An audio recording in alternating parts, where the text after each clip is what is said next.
Esto comen los mantenidos, me dijo mi nuera Beatriz mientras me ponía enfrente un plato con sobras frías de la cena que habían compartido todos los demás invitados a mi cumpleaños número 70. Era mi propia casa, mi propia celebración, pero ella había decidido que yo no merecía comer la misma comida que todos los otros. Mientras mis hijos, mis otros nietos, los amigos de la familia se habían servido el asado recién hecho, la ensalada fresca, el pan caliente que yo había pagado con mis propios ahorros, a mí me dieron los restos que habían quedado en las bandejas, ya fríos, ya tocados por otras manos como si fuera un perro pidiendo limosna en mi propia mesa. Esa frase, esas sobras, esa humillación pública en el día más importante del año para mí, fue el momento exacto en que decidí que Beatriz y mi hijo Mateo iban a descubrir qué significa realmente depender de alguien, qué se siente ser tratado como un parásito, qué duele ser humillado por la persona que te mantiene. Mi nombre es Humberto Pacheco, tengo 73 años, soy jubilado ferroviario y viudo desde hace 8 años, y esta es la historia completa de cómo una bandeja de sobras cambió para siempre el destino económico de toda mi familia. Para entender completamente por qué llegamos a ese momento tan doloroso y devastador, tengo que contarte cómo empezó la relación entre mi hijo Mateo y Beatriz hace exactamente 5 años y 2 meses. Mateo tenía 42 años en ese momento. Era ingeniero civil graduado con honores de la Universidad Nacional. Ganaba un sueldo muy respetable trabajando en una empresa constructora importante, pero nunca había sido particularmente bueno administrando el dinero personal. Gastaba todo lo que ganaba cada mes, y frecuentemente más de lo que tenía disponible, acumulando deudas de tarjetas de crédito que después me pedía ayuda para saldar. Cuando conoció a Beatriz en una conferencia profesional de arquitectura e ingeniería, ella tenía 38 años.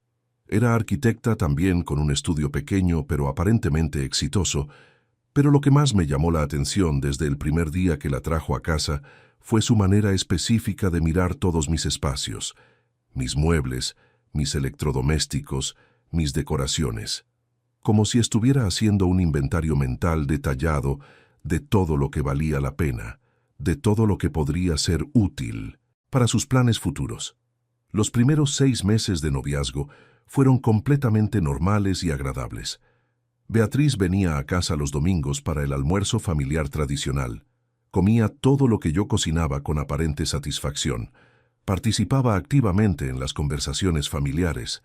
Hasta me ayudaba voluntariamente a lavar los platos después de comer y a organizar la cocina.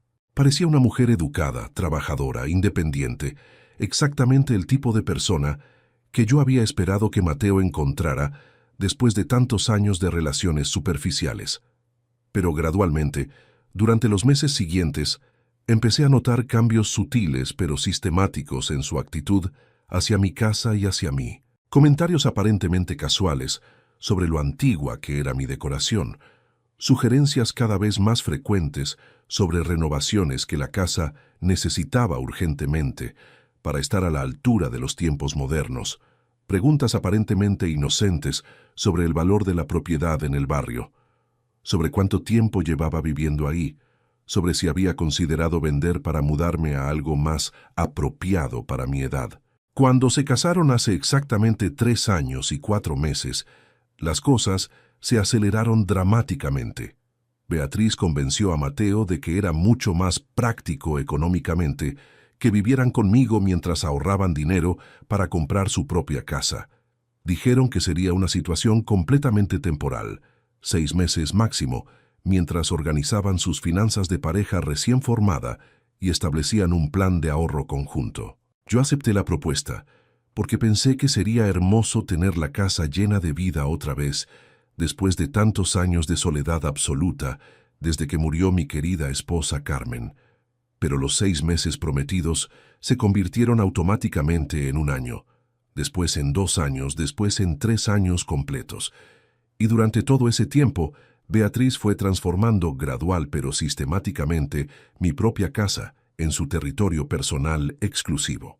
Empezó redecorando solo un poco la sala principal, argumentando que necesitaba un ambiente más moderno y acogedor. Después siguió con el comedor, cambiando completamente los muebles que Carmen y yo habíamos elegido juntos durante 40 años de matrimonio. Después siguió con la cocina, instalando electrodomésticos carísimos que, según ella, eran indispensables para cocinar apropiadamente. Cada cambio drástico venía acompañado de la misma explicación perfectamente razonable, que necesitaba sentirse cómoda y a gusto en su hogar temporal, que las mejoras aumentaban significativamente el valor de la propiedad, que yo tenía que adaptarme a los gustos estéticos modernos si quería que la casa siguiera siendo atractiva para visitantes y familiares. Gradualmente, mi casa dejó de parecerse a la casa donde había vivido durante décadas y se convirtió en una versión de la casa que Beatriz había soñado tener. Lo que más me molestaba profundamente era cómo había empezado a manejar unilateralmente todos los gastos de la casa.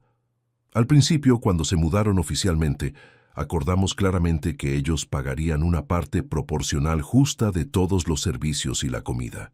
Pero gradualmente, mes tras mes, Beatriz empezó a decidir completamente por su cuenta qué se compraba y qué no se compraba, sin consultarme nunca sobre el presupuesto o mis preferencias personales. Cambiaba sistemáticamente las marcas de comida que yo siempre había usado durante décadas por otras marcas mucho más caras, argumentando que la calidad superior justificaba automáticamente el gasto extra sin necesidad de discusión. Compraba productos gourmet importados que yo nunca había pedido ni necesitado. Después me presentaba las facturas y me cobraba la parte proporcional como si hubieran sido gastos familiares consensuados y aprobados previamente por todos. También empezó a invitar regularmente a sus amigas de la universidad y del trabajo a almorzar o cenar, sin avisarme con anticipación.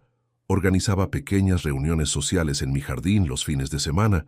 Usaba mi quincho equipado para fiestas que yo descubría recién cuando ya estaban ocurriendo, y había 20 extraños usando mi parrilla y mi mobiliario exterior. Cuando le pedí específicamente que me consultara antes de usar mis espacios para sus eventos sociales privados, me dijo que yo era demasiado rígido y controlador para mi edad, que tenía que aprender a compartir generosamente la casa como correspondía en una familia moderna y abierta.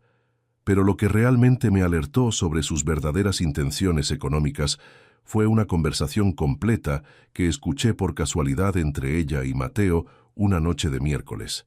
Estaban en la cocina discutiendo acaloradamente sobre dinero, como hacían cada vez más seguido durante las últimas semanas. Beatriz le reclamaba con urgencia que tenían que acelerar significativamente los planes de asegurar la herencia antes de que yo tomara decisiones equivocadas e irreversibles con mi dinero y mis propiedades. Habló específicamente y en detalle sobre convencerme de poner la casa a nombre de Mateo por razones de seguridad fiscal y sobre la necesidad urgente de que yo hiciera un testamento completamente nuevo donde quedara todo claramente establecido a favor de ellos. Mencionó incluso la posibilidad de que yo les diera poder legal para manejar mis finanzas en caso de enfermedad o incapacidad, como una medida preventiva y responsable para mi edad avanzada. Esa conversación específica me heló literalmente la sangre y me hizo entender que estaba viviendo en mi casa con dos personas que tenían planes muy concretos para mi futuro económico.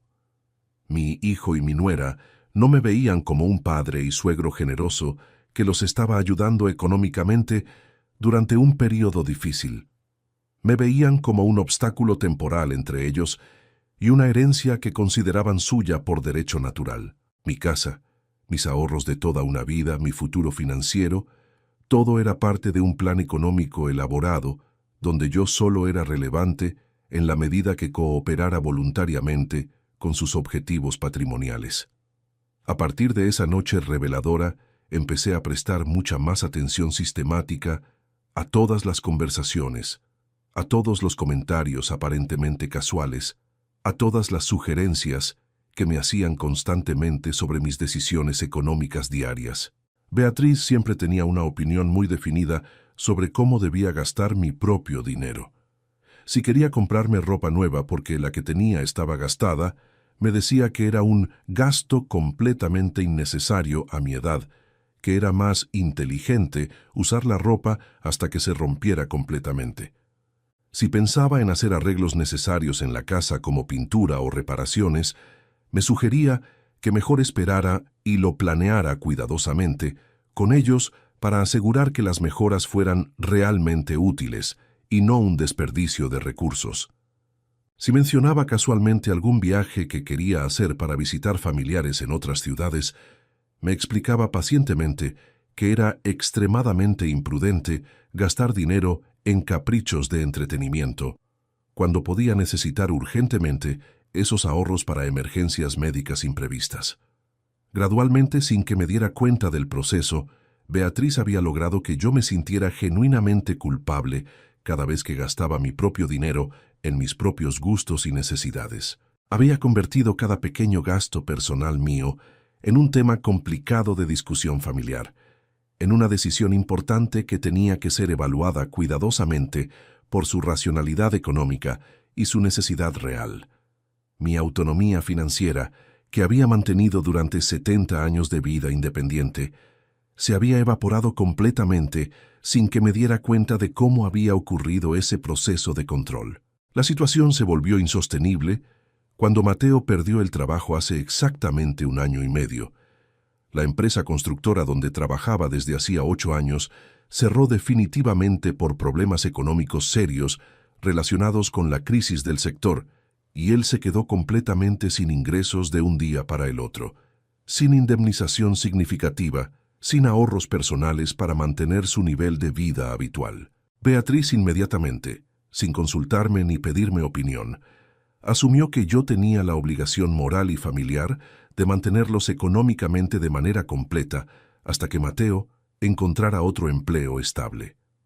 No me pidió ayuda de manera respetuosa, no me explicó su situación con humildad, no me propuso un plan de gastos limitado. Me informó directamente que a partir de ese momento yo me haría cargo de absolutamente todos los gastos de la casa, incluyendo sus gastos personales, porque ellos, temporalmente, no podían contribuir con nada. Cuando traté de establecer algunos límites razonables, cuando sugerí diplomáticamente que tal vez era momento de que consideraran buscar una casa más económica donde vivir mientras se recuperaban económicamente, o que redujeran algunos gastos no esenciales durante el periodo de crisis, Beatriz se puso absolutamente furiosa. Me gritó que yo era un egoísta sin corazón, que no entendía lo que significaba realmente la solidaridad familiar, que en las familias normales y amorosas los padres ayudan a los hijos sin condiciones mezquinas, que mi actitud tacaña demostraba que nunca había querido realmente a Mateo. Mateo, por su parte, se había vuelto completamente dependiente de las opiniones y decisiones de Beatriz en todos los temas importantes. Cada vez que yo trataba de hablar con él directamente sobre la situación económica familiar, sobre la necesidad de establecer un presupuesto, sobre planes concretos para que buscara empleo activamente, él me derivaba inmediatamente a su esposa. Habla con Beatriz, que ella maneja mucho mejor todas estas cosas económicas, me decía constantemente, como si mi relación directa con mi propio hijo tuviera que pasar obligatoriamente por la aprobación y mediación de su esposa. Durante estos 18 meses completos de mantenerlos totalmente, mis ahorros de toda una vida se redujeron dramáticamente a menos de la mitad. No solamente pagaba todos los gastos regulares y normales de la casa, como servicios, comida básica, mantenimiento, sino también todos los caprichos y lujos de Beatriz, que parecían aumentar proporcionalmente a mi generosidad económica. Compraba ropa de marca carísima, justificándose diciendo que necesitaba verse profesional y presentable para las supuestas entrevistas de trabajo que según ella tenía constantemente, pero que nunca producían resultados concretos. Salía a almorzar y cenar en restaurantes caros con sus amigas 2 o 3 veces por semana, siempre con mi tarjeta de crédito, argumentando que necesitaba urgentemente mantener sus contactos profesionales para ayudar a Mateo a conseguir oportunidades laborales a través de sus redes sociales. Se hacía tratamientos de belleza costosos, compraba productos de cosmética importados, renovaba constantemente su guardarropa, todo con la excusa de que era una inversión en su imagen profesional que beneficiaría a toda la familia cuando consiguiera proyectos importantes. Lo más frustrante y deprimente era que Mateo no parecía estar haciendo ningún esfuerzo real y consistente por conseguir empleo.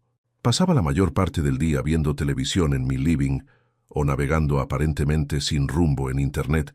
Decía que estaba buscando oportunidades laborales, pero nunca lo veía enviar currículums de manera sistemática, hacer llamadas telefónicas a contactos profesionales, ir a entrevistas concretas, participar en eventos de networking del sector.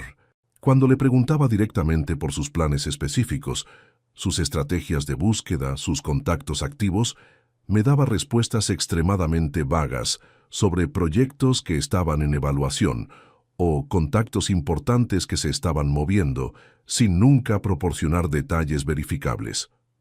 Empecé a sospechar seriamente que tanto Mateo como Beatriz se habían acomodado completamente a vivir de mi dinero sin trabajar, que habían descubierto que era infinitamente más fácil y cómodo mantenerme contento con excusas elaboradas y promesas vagas que buscar realmente soluciones económicas independientes y sostenibles. Que mi generosidad paterna, que había comenzado como un apoyo temporal durante una crisis, los había convertido gradualmente en parásitos profesionales que veían mis recursos como un derecho adquirido e indefinido.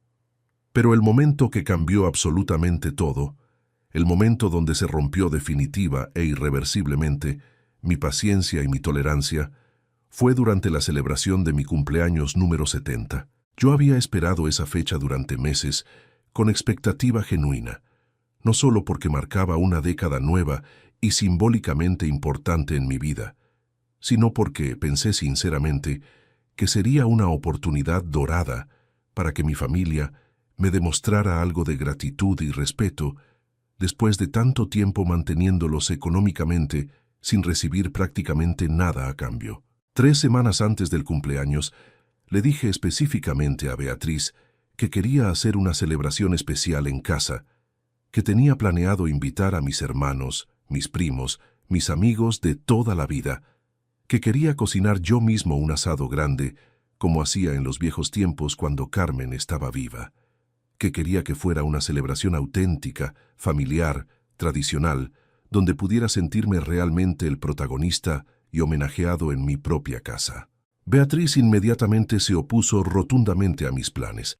Me dijo que ella ya había comenzado a hacer preparativos para organizar algo mucho más elegante y apropiado para una ocasión tan importante.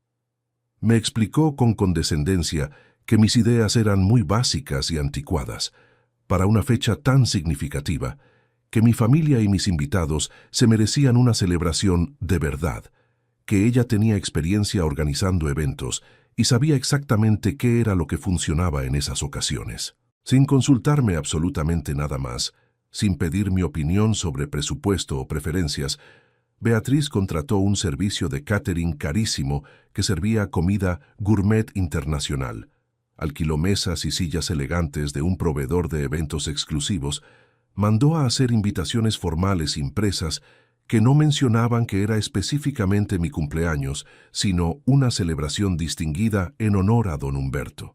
Cuando vi todos los gastos acumulados y le pregunté sorprendido por qué había tomado todas esas decisiones económicas importantes sin hablar conmigo previamente, me dijo que quería hacer las cosas realmente bien, por una vez en la vida, que mi familia se merecía una fiesta de verdad, después de tantos años de celebraciones modestas. Todo lo que había organizado unilateralmente costó más de 200,000 pesos, prácticamente todo lo que me quedaba disponible en la cuenta corriente después de 18 meses de mantener completamente a 2 adultos sin ingresos. Cuando vi todas las facturas juntas y me di cuenta de que había gastado literalmente mis últimos ahorros líquidos en una fiesta que yo no había querido, que no reflejaba para nada mis gustos personales, que estaba diseñada específicamente para impresionar a gente que ni siquiera conocía bien, me sentí estafado y traicionado en mi propia casa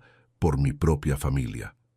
El día del cumpleaños, Beatriz se comportó desde el primer momento como la anfitriona principal y protagonista del evento. Recibía a todos los invitados como si fuera definitivamente su casa. Explicaba todos los detalles de la organización como si hubiera sido su iniciativa personal y su presupuesto familiar. Aceptaba felicitaciones y elogios por la hermosa celebración como si fuera completamente su mérito personal. Yo me sentía como un invitado secundario en mi propia fiesta, como un pretexto conveniente para que ella luciera sus supuestas habilidades de organizadora de eventos sofisticados. Cuando finalmente llegó la hora de servir la comida, Beatriz organizó meticulosamente que todos los invitados se sirvieran antes que yo.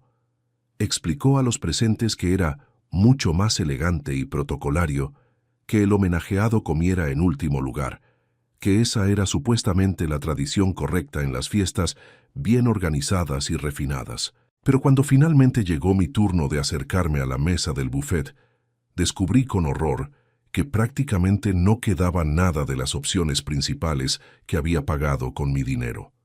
Las mejores carnes ya habían sido completamente servidas a otros.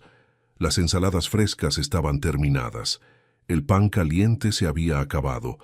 Los acompañamientos más atractivos habían desaparecido. Lo único que quedaba disponible eran los restos que nadie había querido tomar. Los pedazos más duros y menos apetitosos de la carne, las hojas de lechuga marchitas y tocadas por muchas manos, los trozos de pan secos que habían estado expuestos al aire durante horas, los restos de comida que parecían sobras de una fiesta que había terminado. Cuando le señalé la situación a Beatriz, esperando naturalmente que organizara inmediatamente para que me sirvieran algo apropiado para el homenajeado, algo digno para la persona que había pagado toda la celebración, ella me miró con una sonrisa fría y calculada y me dijo las palabras exactas que nunca voy a olvidar mientras viva. «Esto comen los mantenidos, don Humberto. Usted debería estar agradecido de que le demos algo». Kais me puso enfrente el plato con sobras frías, como si fuera un favor extraordinario que me estaba haciendo, como si debiera sentirme privilegiado por recibir los restos de la comida que yo mismo había pagado. Enfrente de todos mis invitados más queridos, enfrente de mi familia extendida, enfrente de mis amigos de toda la vida que habían venido específicamente a celebrarme, me humilló públicamente en mi propio cumpleaños, en mi propia casa, después de haber gastado literalmente mis últimos ahorros en una fiesta que ella había organizado sin consultarme. El silencio que siguió a esas palabras devastadoras fue absolutamente ensordecedor. Mis hermanos se quedaron con la boca abierta, completamente shocked por lo que acababan de presenciar. Mis amigos miraron incómodamente para otro lado, sin saber cómo reaccionar ante semejante falta de respeto. Mis primos no sabían dónde meterse, evidentemente avergonzados por la situación. Mateo, en lugar de defender inmediatamente a su padre como hubiera hecho cualquier hijo decente, simplemente bajó la cabeza como si estuviera completamente de acuerdo con el trato degradante que me estaba dando su esposa. En ese momento exacto, mirando fijamente el plato de sobras que tenía enfrente, escuchando las risas nerviosas e incómodas de algunos invitados que no sabían cómo procesar lo que estaban viendo, sintiendo la humillación más grande y más injustificada de mis 70 años de vida, tomé la decisión que cambiaría absolutamente todo para todos los involucrados. No dije una sola palabra en ese momento, no hice una escena dramática, no grité ni me puse a discutir en frente de los invitados. Simplemente me levanté dignamente de la mesa, caminé tranquilamente hasta mi cuarto, cerré la puerta y empecé inmediatamente a planificar la venganza más calculada y devastadora que había diseñado en toda mi existencia. Al día siguiente temprano, cuando la casa había vuelto a su normalidad aparente y Beatriz estaba visiblemente orgullosa de lo exitosa que había sido su fiesta, según los comentarios de algunos invitados, fui directamente al banco en cuanto abrió y saqué todo el dinero que me quedaba disponible en todas mis cuentas. Eran aproximadamente 300,000 pesos entre ahorros, plazo fijo y la cuenta corriente. Absolutamente todo lo que Beatriz y Mateo no habían logrado que gastara todavía en sus caprichos y su mantención. Después fui inmediatamente a una inmobiliaria prestigiosa y puse la casa en venta urgente. Era una propiedad excepcional de 400 metros cuadrados en un barrio excelente, tasada profesionalmente en 2 millones de pesos por su ubicación, estado de conservación y todas las mejoras que había hecho durante décadas. Le expliqué al corredor que quería vender lo más rápido posible, que estaba completamente dispuesto a aceptar un precio un poco menor al del mercado a cambio de una operación inmediata y sin complicaciones legales. En menos de una semana tenía 3 ofertas muy serias de compradores con financiación ya aprobada. También fui ese mismo día a un abogado especialista en derecho sucesorio y cambié completamente mi testamento de manera radical e irreversible. Saqué a Mateo como heredero universal de todos mis bienes y dividí todo mi patrimonio entre mis otros 2 hijos y mis nietos menores, con la condición legal específica de que ni Mateo ni Beatriz pudieran acceder jamás a ninguna parte de la herencia bajo ninguna circunstancia. El abogado me explicó detalladamente que era completamente legal hacer esos cambios, que como propietario único tenía derecho absoluto a decidir el destino de mis bienes según mi voluntad personal. Durante esas 2 semanas intensas de gestiones legales y financieras, Beatriz y Mateo no sospecharon absolutamente nada de lo que estaba organizando. Seguían viviendo su rutina diaria normal. Él pasaba las mañanas viendo televisión y supuestamente buscando trabajo en Internet. Ella salía de compras con mi tarjeta de crédito y organizaba almuerzos con amigas en restaurantes caros. Habían interpretado mi silencio después del cumpleaños como resignación total, como aceptación final y definitiva de mi rol de proveedor económico silencioso en mi propia casa. El día exacto que firmé todos los papeles de venta de la casa, llegué a casa con toda la documentación y les dije que necesitábamos tener una conversación familiar muy importante. Los senté en el living principal, en el mismo lugar donde habían vivido gratis y cómodamente durante 3 años completos, y les expliqué con total tranquilidad y frialdad lo que había hecho durante las últimas semanas. Como ustedes han dejado muy claro que yo soy simplemente un mantenido en mi propia casa, he decidido que ya es hora de que aprendan a mantenerse completamente solos.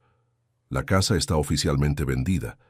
Los nuevos propietarios toman posesión legal en exactamente 30 días.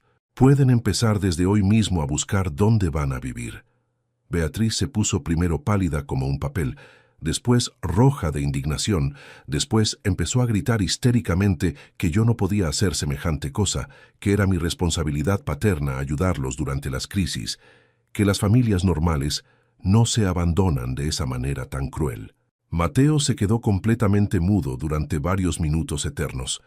Después empezó a suplicarme desesperadamente que reconsiderara la decisión, que él no había sabido nada de lo que había dicho Beatriz durante mi cumpleaños, que podíamos arreglar todas las cosas hablando como adultos civilizados.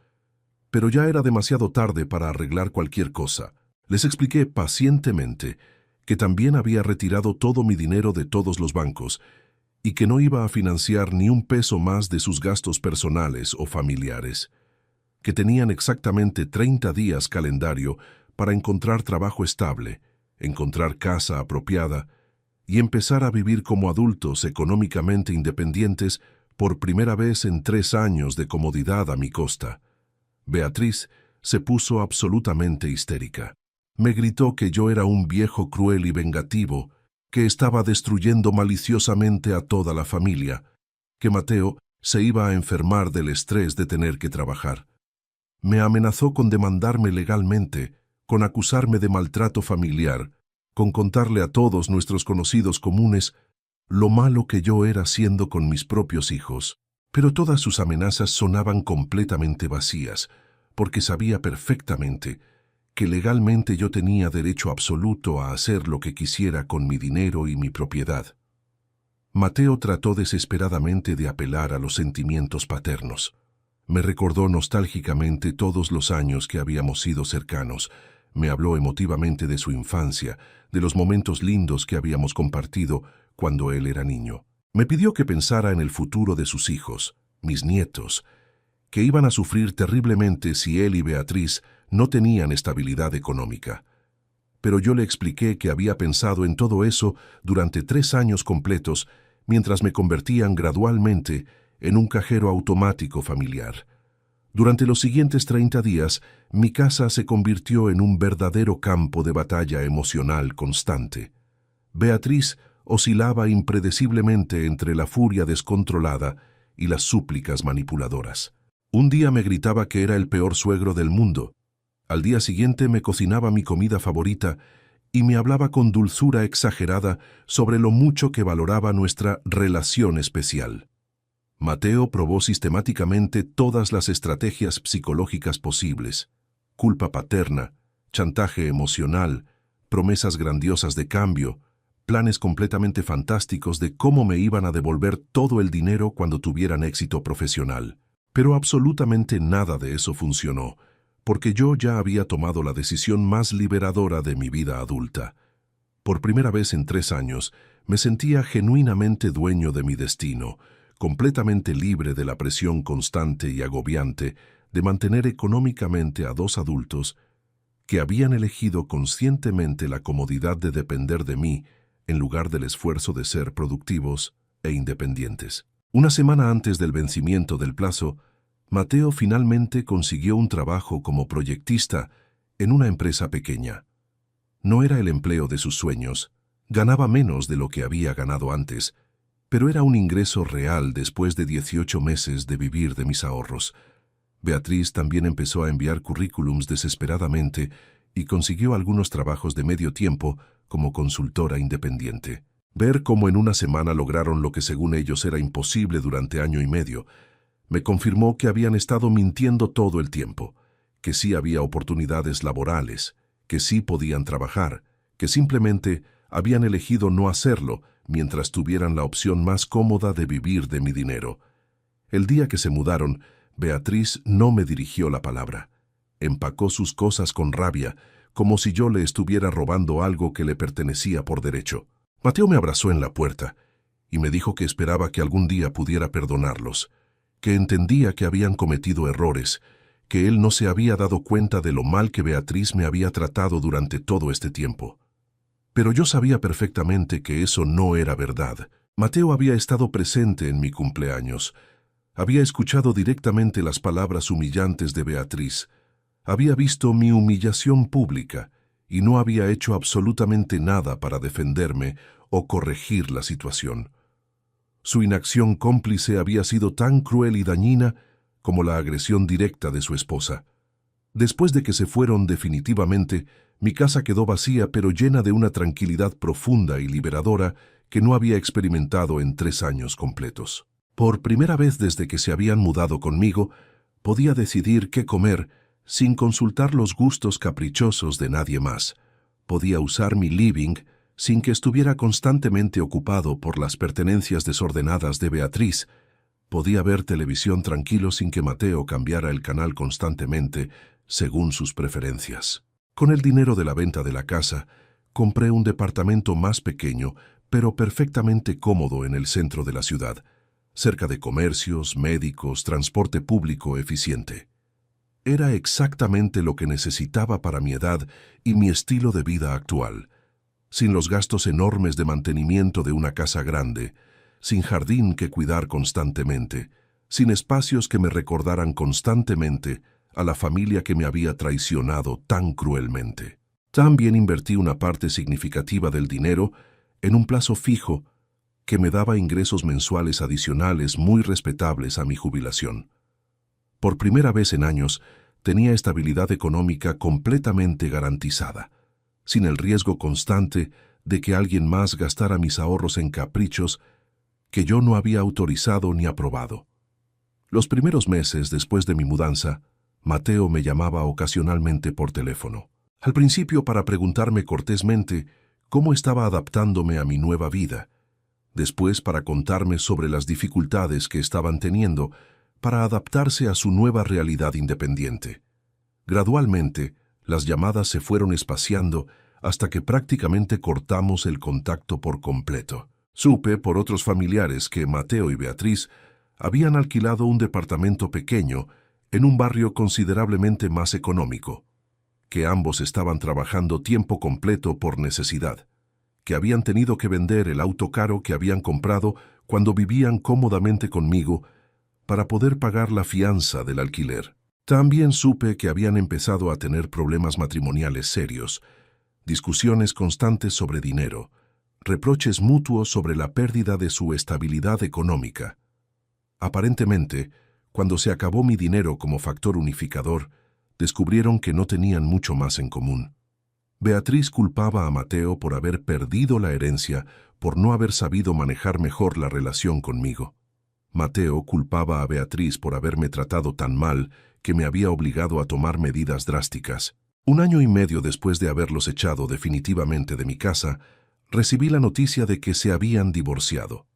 Beatriz se había mudado a otra ciudad donde había conseguido un trabajo mejor. Mateo se había quedado en el mismo departamento pequeño, trabajando en el mismo empleo de medio tiempo que había conseguido cuando yo les di el ultimátum. No sentí alegría por su divorcio, pero tampoco sentí pena. Simplemente confirmó lo que yo había sospechado desde el principio, que su matrimonio había sido en gran parte una sociedad económica donde mis recursos habían funcionado como el pegamento que los mantenía artificialmente unidos. Sin mi dinero, sin mi casa, sin mi apoyo financiero constante, no habían podido sostener una relación basada en algo más sólido que la conveniencia económica. Mis otros hijos al principio me criticaron severamente por haber sido tan duro con Mateo. Me dijeron que podría haber encontrado maneras menos drásticas de resolver el conflicto, que cortar completamente el apoyo económico había sido una reacción exagerada y vengativa. Pero con el tiempo, cuando vieron cómo Mateo había logrado rehacer su vida independiente, cuando entendieron que mi decisión lo había obligado a madurar y a asumir responsabilidades que había estado evitando durante años, empezaron a admitir que tal vez había hecho lo correcto. Ahora, exactamente 3 años después del cumpleaños que cambió todo, puedo decir con absoluta honestidad que fue la mejor decisión que tomé en décadas. Mi vida actual es simple, pero completamente mía. Me levanto cuando quiero, como lo que me gusta, veo los programas que me interesan, manejo mi dinero según mis criterios, sin tener que justificar cada gasto con gente que considera mis recursos como propios. Pero yo sabía que eso no era verdad. Mateo había estado presente en mi cumpleaños. Había escuchado las palabras de Beatriz. Había visto mi humillación y no había hecho nada para defenderme. Su inacción había sido tan cruel como la agresión directa de su esposa. Después de que se fueron, mi casa quedó vacía pero llena de una tranquilidad que no había experimentado en 3 años. Por primera vez desde que se habían mudado conmigo, podía decidir qué comer sin consultar los gustos de nadie más. Podía usar mi living sin que estuviera ocupado por las cosas de Beatriz. Podía ver televisión sin que Mateo cambiara el canal constantemente. Con el dinero de la venta de la casa, compré un departamento más pequeño pero cómodo en el centro de la ciudad, cerca de comercios, médicos, transporte público. Era exactamente lo que necesitaba para mi edad y mi estilo de vida, sin los gastos de mantenimiento de una casa grande, sin jardín que cuidar, sin espacios que me recordaran constantemente a la familia que me había traicionado. También invertí parte del dinero en un plazo fijo que me daba ingresos mensuales adicionales a mi jubilación. Por primera vez en años tenía estabilidad económica garantizada, sin el riesgo de que alguien más gastara mis ahorros en caprichos que yo no había autorizado. Los primeros meses después de la mudanza, Mateo me llamaba ocasionalmente. Al principio para preguntarme cómo estaba, después para contarme sobre las dificultades que estaban teniendo para adaptarse a su nueva vida independiente. Gradualmente las llamadas se fueron espaciando hasta que prácticamente cortamos el contacto. Supe por otros familiares que Mateo y Beatriz habían alquilado un departamento pequeño en un barrio más económico, que ambos estaban trabajando, que habían tenido que vender el auto caro que habían comprado cuando vivían conmigo para poder pagar la fianza del alquiler. También supe que habían empezado a tener problemas matrimoniales serios, discusiones constantes sobre dinero, reproches mutuos sobre la pérdida de su estabilidad económica. Aparentemente, cuando se acabó mi dinero como factor unificador, descubrieron que no tenían mucho más en común. Beatriz culpaba a Mateo por haber perdido la herencia, por no haber sabido manejar mejor la relación conmigo. Mateo culpaba a Beatriz por haberme tratado tan mal que me había obligado a tomar medidas drásticas. 1 año y medio después de haberlos echado de mi casa, recibí la noticia de que se habían divorciado. Beatriz se había mudado a otra ciudad donde había conseguido un trabajo mejor. Mateo se había quedado en el mismo departamento pequeño, trabajando en el mismo empleo de medio tiempo que había conseguido cuando yo les di el ultimátum.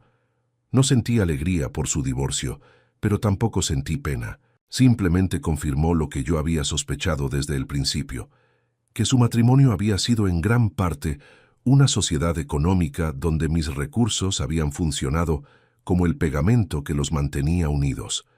Sin mi dinero, sin mi casa, sin mi apoyo financiero, no habían podido sostener una relación basada en algo más sólido. Mis otros hijos al principio me criticaron por haber sido tan duro con Mateo. Me dijeron que podría haber encontrado maneras menos drásticas de resolver el conflicto, que cortar completamente el apoyo económico había sido una reacción exagerada. Pero con el tiempo, cuando vieron cómo Mateo había logrado rehacer su vida independiente, cuando entendieron que mi decisión lo había obligado a madurar y a asumir responsabilidades que había estado evitando durante años, empezaron a admitir que tal vez había hecho lo correcto. Ahora, 3 años después del cumpleaños que cambió todo, puedo decir que fue la mejor decisión que tomé en décadas. Mi vida actual es simple, pero completamente mía. Me levanto cuando quiero, como lo que me gusta, veo los programas que me interesan, manejo mi dinero según mis criterios, sin tener que justificar cada gasto con gente que considera mis recursos como propios. También recuperé relaciones que había descuidado durante los años en que Mateo y Beatriz vivían conmigo. Volví a juntarme regularmente con mis hermanos. Retomé contacto con amigos de toda la vida. Empecé a participar en actividades sociales que había abandonado porque llegaba cansado de lidiar con conflictos familiares en mi propia casa. Conocí a Mercedes, una viuda de 68 años que vive en mi mismo edificio. Empezamos con conversaciones casuales en el ascensor, después nos juntábamos para tomar café en el balcón comunitario. Después, comenzamos a salir a caminar juntos por las tardes. Mercedes entiende lo que es haber sido aprovechada económicamente por familiares, porque ella vivió algo similar con una hija que la consideraba su plan de jubilación personal. Con Mercedes descubrí que es posible tener relaciones donde la generosidad es mutua, donde el respeto es automático, donde nadie asume que tiene derecho a los recursos del otro, donde compartir gastos es una decisión consensuada, no una imposición de la parte más fuerte sobre la más débil. La experiencia completa me enseñó lecciones fundamentales sobre las relaciones familiares que nunca pensé que tendría que aprender a los 73 años. Aprendí que la familia no es simplemente un vínculo genético automático, sino un conjunto de personas que deben elegir conscientemente tratarse con respeto mutuo y cariño genuino. Que el amor familiar verdadero no incluye humillación sistemática, explotación económica descarada o aprovechar deliberadamente la generosidad ajena como si fuera un derecho natural. También aprendí que establecer límites económicos claros y firmes no es crueldad familiar, sino autoprotección necesaria y saludable. Que la edad no nos convierte automáticamente en víctimas indefensas de familiares abusivos que consideran nuestros recursos como su patrimonio personal. Que tenemos derecho absoluto a exigir respeto sin importar cuántos años tengamos. Que nuestros ahorros de toda una vida no se convierten mágicamente en propiedad familiar simplemente porque somos mayores y aparentemente vulnerables. Además aprendí que nunca, absolutamente nunca, es demasiado tarde para tomar decisiones drásticas y transformadoras cuando las circunstancias lo requieren imperiosamente. Que el coraje para cambiar situaciones intolerables no tiene fecha de vencimiento. Que a los 70 años se puede tener la misma determinación para defender la dignidad personal que se tenía a los 30 años. Mi vida actual es simple, pero completamente mía, auténtica, libre de presiones económicas externas y manipulaciones emocionales familiares. Me levanto exactamente cuando quiero, como precisamente lo que me gusta sin tener que consultar gustos ajenos. Veo los programas televisivos que me interesan genuinamente, manejo mi dinero según mis criterios personales y mis necesidades reales, sin tener que justificar cada gasto con gente que considera mis recursos como propios por derecho hereditario. También recuperé gradualmente relaciones sociales que había descuidado completamente durante los años en que Mateo y Beatriz vivían conmigo y consumían toda mi energía emocional. Volví a juntarme regularmente con mis hermanos, que no veía desde hacía meses. Retomé contacto directo con amigos de toda la vida que había perdido de vista. Empecé a participar activamente en actividades sociales del barrio que había abandonado porque llegaba emocionalmente agotado de lidiar con conflictos familiares constantes en mi propia casa. Conocí a Mercedes durante una de estas actividades sociales, una viuda encantadora de 68 años que vive en mi mismo edificio desde hace 2 años. Empezamos con conversaciones casuales pero agradables en el ascensor. Después nos juntábamos para tomar café tranquilo en el balcón comunitario los domingos por la tarde. Después comenzamos a salir a caminar juntos por el parque durante las tardes de buen clima. Mercedes entiende perfectamente lo que significa haber sido aprovechada económicamente por familiares directos, porque ella vivió algo dolorosamente similar con una hija que la consideraba literalmente su plan de jubilación personal. Con Mercedes descubrí que es absolutamente posible tener relaciones adultas donde la generosidad es verdaderamente mutua, donde el respeto es automático y natural, donde nadie asume jamás que tiene derecho incuestionable a los recursos del otro, donde compartir gastos ocasionales es una decisión consensuada y voluntaria, no una imposición autoritaria de la parte económicamente más fuerte sobre la parte aparentemente más débil. Si estás escuchando esta historia y reconoces situaciones dolorosamente similares en tu propia familia, si tenés hijos adultos que se aprovechan sistemáticamente de tu generosidad paterna, si sentís que te han convertido en un cajero automático familiar que solo sirve para financiar caprichos ajenos, quiero que sepas con total certeza que no tenés obligación moral alguna de tolerar maltrato económico o emocional de ningún familiar, sin importar el grado de parentesco. Que ayudar ocasionalmente a la familia en momentos de crisis real no significa automáticamente convertirse en el sostén económico permanente e indefinido de adultos que pueden trabajar perfectamente, pero eligen la comodidad de depender de recursos ajenos. Que establecer límites financieros claros y firmes no te convierte en mal padre, mal abuelo o mala persona, sino en alguien que entiende la diferencia fundamental entre apoyo temporal durante emergencias genuinas y dependencia crónica por pereza o conveniencia personal. Que tu dinero es exclusivamente tuyo, tu casa es únicamente tuya, tus decisiones económicas son solamente tuyas, sin importar las opiniones manipuladoras de familiares que se benefician directamente de tu generosidad. Que la gratitud y el respeto son requisitos mínimos en cualquier relación sana, incluyendo las relaciones familiares, y que cuando esos elementos básicos desaparecen, la relación se convierte en explotación pura que debe ser cortada inmediatamente. A veces hay que permitir conscientemente que la gente aprenda las consecuencias naturales de sus decisiones irresponsables, aunque eso signifique verlos pasar dificultades económicas que podrías resolver fácilmente con tu dinero. A veces la ayuda más amorosa que podés dar a un hijo adulto es obligarlo a descubrir su propia capacidad de ser económicamente independiente, su propia fortaleza para enfrentar desafíos, su propia responsabilidad para construir una vida sostenible. Cuéntame vos, ¿qué harías si en tu propio cumpleaños, en tu propia casa que vos pagás, después de haber mantenido a tu familia durante años, te humillaran de esa manera tan cruel y despiadada?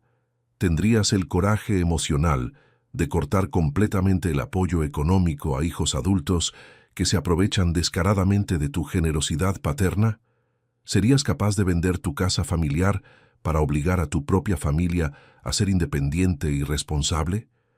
Y contame desde qué ciudad me estás escuchando, porque quiero saber que esta historia llegó a gente que entiende profundamente que el respeto familiar no es negociable bajo ninguna circunstancia, que la dignidad personal no tiene precio económico, y que a veces la decisión más amorosa y educativa que podés tomar es la que obliga a todos a crecer, madurar y asumir responsabilidades, aunque duela terriblemente en el momento de implementarla.